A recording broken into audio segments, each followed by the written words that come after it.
राम मंदिर में स्थापित रामलला की मूर्ति श्याम वर्ण की क्यों? रामलला की मूर्ति की प्राण प्रतिष्ठा से जुड़ा अनुष्ठान 22 जनवरी को दोपहर 12:20 से शुरू होकर 1 बजे तक चलेगा। हालांकि उससे पहले आज एक तस्वीर सामने आई है जिसके बारे में कहा जा रहा है कि ये वही मूर्ति है जो गर्भगृह में रखी गई है। मूर्ति की ऊंचाई 51 इंच है। कमल के फूल के साथ इसकी लंबाई 8 फीट और वजन करीब 150 से 200 किलोग्राम है। मूर्ति का निर्माण श्यामशिला पत्थर को तराश कर हुआ है। जिस मूर्ति की फोटो सामने आई है उसको मूर्तिकार अरुण योगीराज ने बनाया है। दरअसल रामलला की 3 मूर्तियों का निर्माण हुआ है, जिसमें से एक को मूर्तिकार सत्यनारायण पांडे ने राजस्थानी शिला से बनाया है, जबकि मूर्तिकार गणेश भट्ट और अरुण योगीराज ने कर्नाटक की श्यामशिला से 2 मूर्तियों का निर्माण किया है। रामलला की मूर्ति का निर्माण करने का जिम्मा कर्नाटक के प्रसिद्ध मूर्तिकार अरुण योगीराज को सौंपा गया था।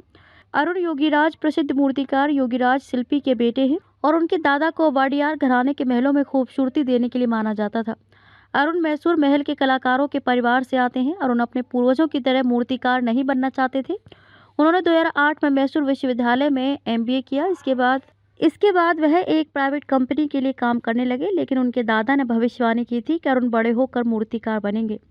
37 साल बाद ये सच हुआ और अरुण योगीराज ने सुभाष चंद्र बोस की 30 फीट ऊंची प्रतिमा बनाई, जिसे इंडिया गेट पर अमर जवान ज्योति स्थल पर स्थापित किया गया है। इसके साथ ही केदारनाथ में स्थापित आदि शंकराचार्य की 12 फीट ऊंची प्रतिमा भी उन्होंने ही बनाई है। आज जिस मूर्ति की तस्वीर सामने आई है, ये मूर्ति श्याम रंग की है, जिसको लेकर लोगों के मन में सवाल उठ रहा है कि क्यों राम मंदिर में श्याम वर्ण की मूर्ति का चयन किया गया। रामायण में भी कहा गया है कि प्रभु श्री राम श्याम वर्ण के थे और इसलिए इसको ज़्यादा महत्व दिया गया। भगवान राम श्याम और शिव गौर वर्ण के हैं। भगवान श्री राम की स्तुति मंत्र में कहा गया है, नीलाम्बुज श्यामल कोमलांगम सीता समारोपित वामभागम पाणो महासाय कचारु चापम नमामि रामम रघुवंशनाथम।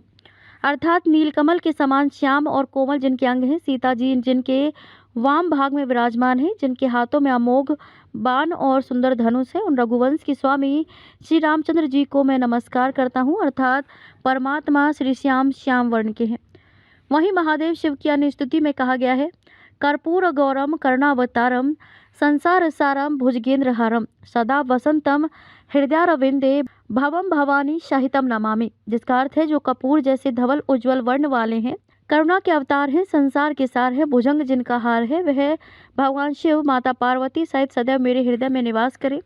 स्तुति के अनुसार ये निश्चित हो जाता है कि महादेव शिव गौर वर्ण के हैं। भगवान श्री राम महादेव शिव के आराध्य हैं और महादेव शिव भगवान श्री राम के आराध्य हैं। उनके इसी परस्पर भाव के कारण रामेश्वरम तीर्थ की व्याख्या हमारे ऋषि मुनियों संतों ने कुछ इस प्रकार की है, रामस्य ईश्वर सह रामेश्वरा, अर्थात जो राम के ईश्वर है वे रामेश्वर है। किंतु महादेव शिव जब माता पार्वती को राम कथा सुनाते हैं तब वह रामेश्वरम की व्याख्या कुछ इस प्रकार करते हैं, राम ईश्वरो यश शाह रामेश्वरः, अर्थात श्री राम जिसके ईश्वर हैं वही रामेश्वर हैं। महादेव और श्री राम का एक दूसरे के प्रति आराध्य भाव इतना गहरा है कि दोनों ही एक दूसरे के रंग में रंगे हुए हैं।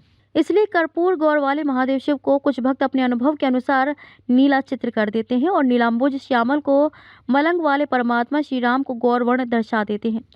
भक्ति के चित्र की भाव दशा के अनुसार ही भगवान का चित्र भर कर आता है, किंतु परमात्मा को आनंद तब मिलेगा जब उनकी श्रेष्ठतम रचना मनुष्य उनके चित्र को पूछते तक नहीं बल्कि उनके चरित्र को अपने अंदर ढालें। आपको हमारी ये रिपोर्ट कैसी लगी? कमेंट बॉक्स में अपनी प्रतिक्रिया जरूर दें। यदि आपने हमारे YouTube चैनल को सब्सक्राइब नहीं किया है तो आज ही सब्सक्राइब करें और ऐसी ताज़ा तरीन और रोचक जानकारियाँ प्राप्त करते रहें।